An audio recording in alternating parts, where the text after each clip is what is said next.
এক বিশাল পাহাড়ের ওপর এক ঈগল পাখি বাসা বানিয়েছিল। সেখানে ছিল তার চারটে ডিম।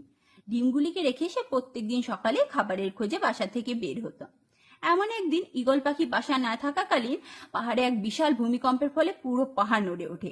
এর ফলে ঈগল পাখির একটি ডিম বাসা থেকে ছিটকে পড়ে যায় এবং সেই ডিমটি পাহাড়ের নিচে গড়াতে গড়াতে গিয়ে মুরগির এক বাসায় উঠানে গিয়ে পড়ে। মুরগি সেই ডিমটাকে নিয়ে গিয়ে তার অন্যান্য ডিমের সাথে রাখে এবং তার যত্ন করে তা দিতে থাকে। এর ফলে কিছুদিন পর সেই ডিম ফুটে একটি সুন্দর ঈগলের বাচ্চা বের হয়। ঈগলের বাচ্চাটিও মুরগির অন্যান্য বাচ্চাদের সাথে ধীরে ধীরে বড় হতে থাকে, কিন্তু ভেতরে ভেতরে সে সব সময় অন্য কিছু অনুভব করত। এমন একদিন আকাশে এক ঝাঁক ঈগলকে উড়ে যেতে দেখে সে মুরগিকে জানায়, ইস, আমিও যদি এইভাবে উড়ে যেতে পারতাম। মুরগি হেসে উত্তর দেয়, তুমি উড়বে কিভাবে? তুমি তো মুরগি, মুরগি কখনো ওড়ে না। ঈগল মাঝে মাঝে স্বগোত্রীয়দের আকাশে উড়ে বেড়াতে দেখতো এবং স্বপ্ন দেখতো সেও একদিন এভাবে উড়ে বেড়াবে। কিন্তু মুরগিকে যতবারই তার স্বপ্নের কথা জানাতো ততবারই মুরগি বলতো এটা অসম্ভব।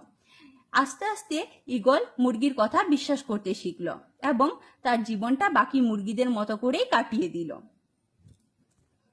এভাবে ঈগলটি একদিন মারাও গেল। তা আমাদের জীবনেও এটা চরম সত্য যে তুমি যা বিশ্বাস করতে শেখো একদিন তুমি তাই হয়ে উঠবে। তাই তুমি যদি ঈগলের মতো ওড়ার স্বপ্ন দেখো তাহলে তুমি তোমার স্বপ্নকে অনুসরণ করো, মুরগির কথায় কান না দিয়ে।